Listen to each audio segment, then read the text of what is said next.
kami dari kelompok 10 ingin mempresentasikan hasil kerja kami, yaitu dengan materi contoh kasus piutang dan persediaan yang optimal. Sebelumnya kami perkenalkan diri, nama saya Emre Octavian S dengan NIM 2431150103. Nama saya Faisal Nugraha Juliansyah dengan NIM 2431150097. Di sini ada latar belakang dalam kegiatan operasional, perusahaan sering melakukan penjualan secara kredit untuk meningkatkan volume penjualan dan menarik pelanggan. Selain itu, perusahaan juga harus menyediakan persediaan agar mampu memenuhi permintaan pasar tepat waktu. Namun, jika piutang dan persediaan tidak dikelola secara optimal, perusahaan dapat mengalami masalah arus kas, pemborosan biaya, dan menurunnya efisiensi operasional. Oleh karena itu, diperlukan pengelolaan piutang dan persediaan yang tepat dan seimbang.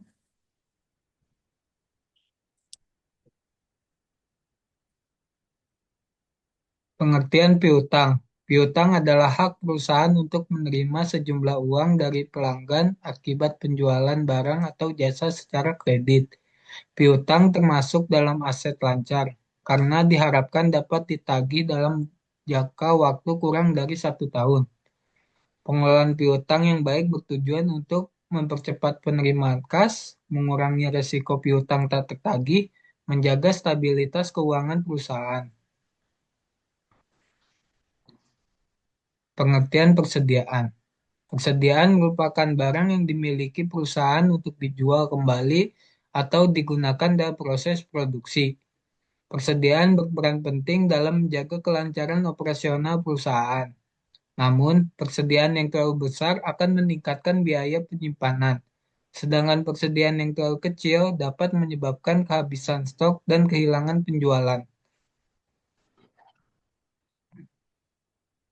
Nah, lalu kondisi piutang sebelum optimal.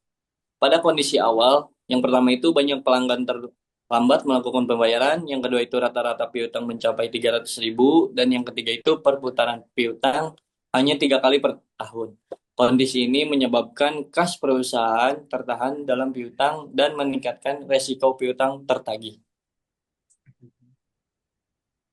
Lalu ada kebijakan piutang yang diterapkan. Untuk mengatasi masalah tersebut, perusahaan menerapkan kebijakan. Yang pertama itu syarat kredit 2/10 dan N/30. Yang kedua, seleksi pelanggan berdasarkan riwayat pembayaran. Dan yang ketiga, penagihan piutang secara rutin.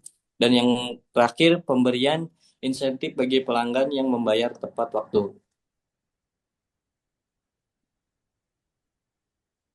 Selanjutnya ada hasil pengelolaan piutang optimal. Setelah kebijakan diterapkan, rata-rata piutang menurun menjadi 180 juta rupiah. Perputaran piutang meningkatkan menjadi 6 kali per tahun.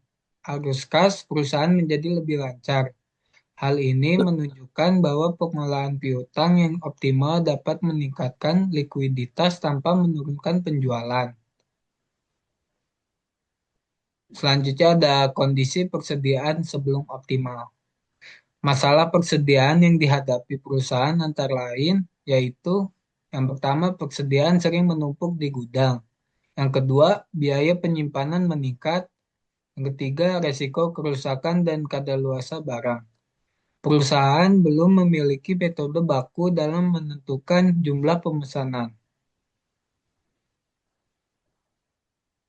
Nah, lalu ada metode EOKI atau persediaan optimal. Untuk mengoptimalkan persediaan, perusahaan menggunakan metode Economy Order Quantity atau EOKI. Metode EOKI digunakan untuk menentukan jumlah pemesanan yang paling efisien agar total biaya persediaan atau biaya pesan dan biaya simpan menjadi minimum.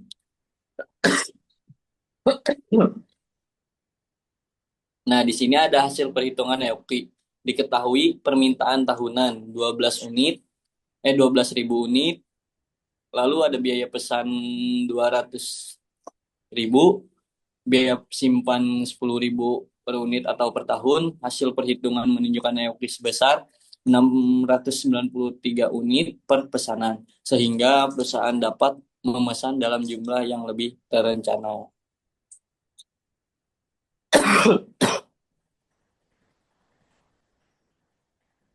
Dampak pengelolaan persediaan optimal. Dengan penerapan EOKI, biaya penyimpanan dapat ditekan, persediaan tidak menumpuk, risiko kehabisan stok berkurang, operasional perusahaan menjadi lebih efisien. Kesimpulan dari materi ini yaitu pengelolaan piutang dan persediaan yang optimal sangat penting bagi perusahaan.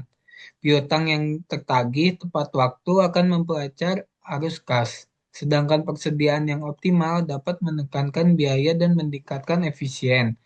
Dengan menjaga keseimbangan antara piutang dan persediaan, perusahaan dapat meningkatkan kinerja keuangan dan daya saing di pasar. Sekian, terima kasih dari kelompok kami. Terima kasih.